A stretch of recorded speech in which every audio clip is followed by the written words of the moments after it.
Our new unit is about electric charges, forces, and potential energy. You probably know about electric charges. You've probably already taken chemistry. You know about the nucleus of an atom, which has its protons and its neutrons, the protons with the positive charge, neutrons with no net charge, and the electrons going around the nucleus of the atom with their negative charge. We think about the fundamental charge that we find in nature being based on the charge of the electron or the proton. Of course, they have the same magnitude of charge, but the electron we think of as negative, the proton we think of as positive. We call that fundamental charge E, but it's the positive value. So don't get that confused. Even though E looks like electron, it's the positive of that charge, and it's 1.60 times 10 to the negative 19, and the unit is called a coulomb.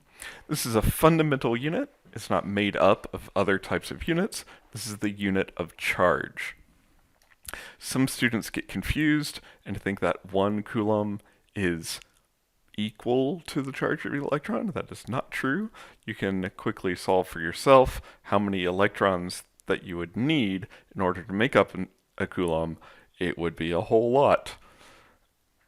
Practically speaking, 1 coulomb of charge is a pretty huge amount of charge. You could come across 1 coulomb of charge on things in nature, particularly in large electric circuits that have large capacitors, like the very old style of TVs that had cathode ray tubes, the big chunky TVs. Have large capacitors. Microwaves sometimes have large capacitors.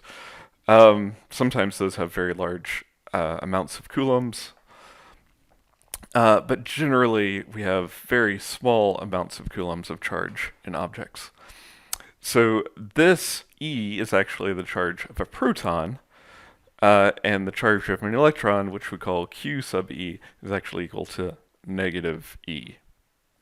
So there you go. You probably know a lot about the basics of the forces on charges.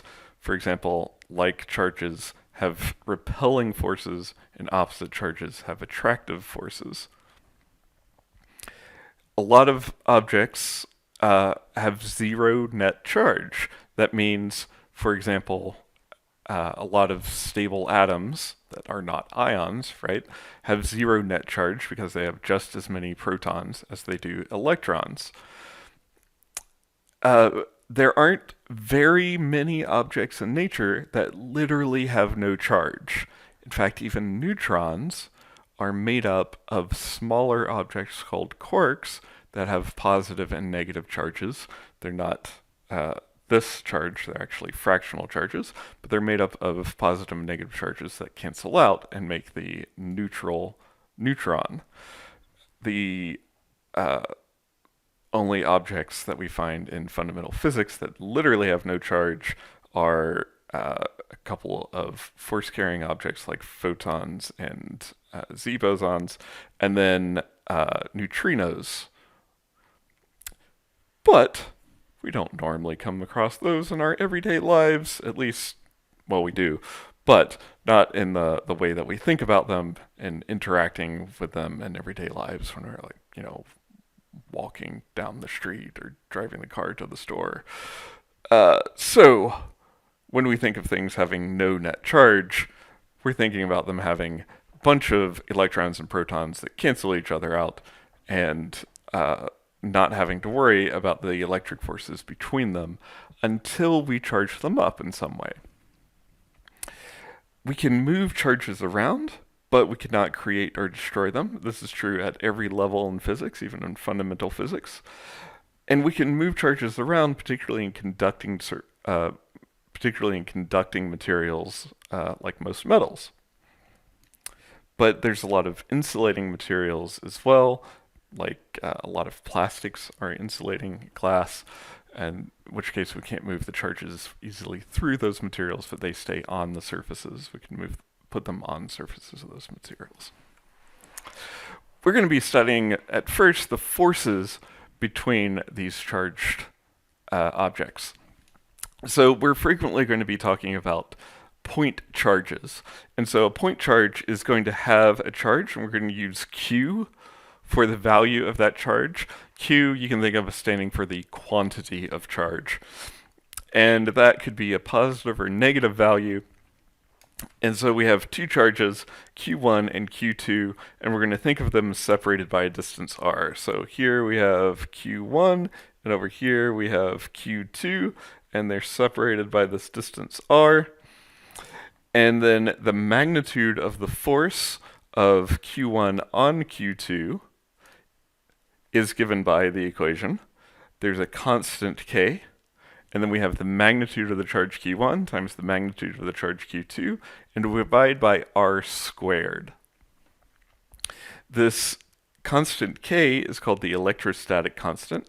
It's actually made up of other constants, but we don't really need to worry about that right now. This is its value, 8.99 times 10 to the 9 newtons times meter squared per coulomb squared. And if you look at this collection of values here, you'll see why it has the units it does. You're dividing by a distance squared, so that would cancel out the meter squared. You're multiplying by a coulomb times a coulomb, so it's coulomb squared. You divide by the coulomb squared, that cancels out, so all you're left with is a newton. So force needs to be measured in newtons. Right? Notice that the force of the electric charge 1 on 2 is equal to the electric charge of 2 on 1, and that should make sense for multiple reasons, one of which is Newton's third law, right?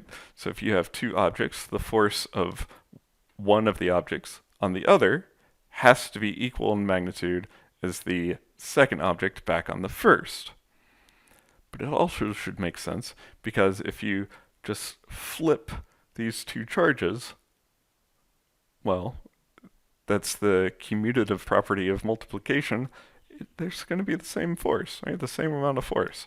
So this is called Coulomb's law. It tells us how strong the force is. Notice this r gets squared down here. So if you suddenly make this r twice as big, if you put the two charges twice as far away, you replace that r with 2 times r, and then you square it. So the amount of force gets 4 times smaller, because this goes down to 4r squared, but it's in the denominator. So we call this an inverse square law, and it tells you how rapidly the force diminishes as you separate two charged objects. So let's do a quick example. We're going to have two electrons on the x-axis. One of them, it just says that they're separated by 2 nanometers, so we can put the origin where we want. So we'll put the one at the origin, we'll put the other electron at 2 nanometers. So this is 2 times 10 to the minus 9 meters. We know that each of them has the magnitude of the fundamental charge, 1.6 times 10 to the minus 19 coulombs, and we were to find the magnitude and direction of the force at the rightmost electron. So we're going to apply Coulomb's law. So we have K times QE times QE, but we're doing the magnitudes of those, over r squared. So we have 8.99 times 10 to the 9 Newton meters squared over Coulomb squared times the charge of the first, 1.60 times 10 to the minus 19 coulombs. And we're just going to multiply this again, so we can just square that, and divide all of that by the distance squared between them. So that is 2.00 times 10 to the minus 9 meters. I'm not being consistent with my sig figs, but I always mean to put 3 sig figs in these problems. So 8.99 E9 times 1.60 e to the minus 19 squared divided by 2.00 e to the minus 9 squared, and I get a force of 5.75 times 10 to the minus 11 newtons. Of course, that seems like a very small force, But remember, these are just electrons that this force is applying to. So they have a very small mass.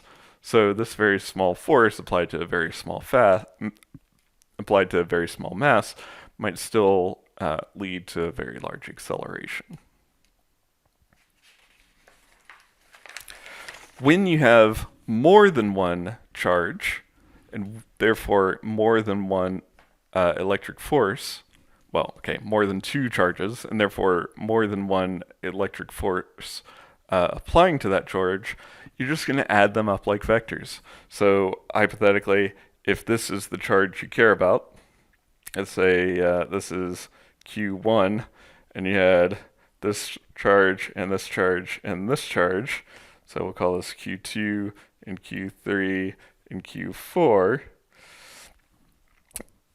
we're going to get a force this way from 3, and a force this way from 4, and a force this way from 2. And so you're going to add up these three forces as vectors. And of course, the actual length of these vectors depends on the actual amounts of charge. And also, the direction depends on the signs of these charges. So adding these vectors would depend on all of those factors.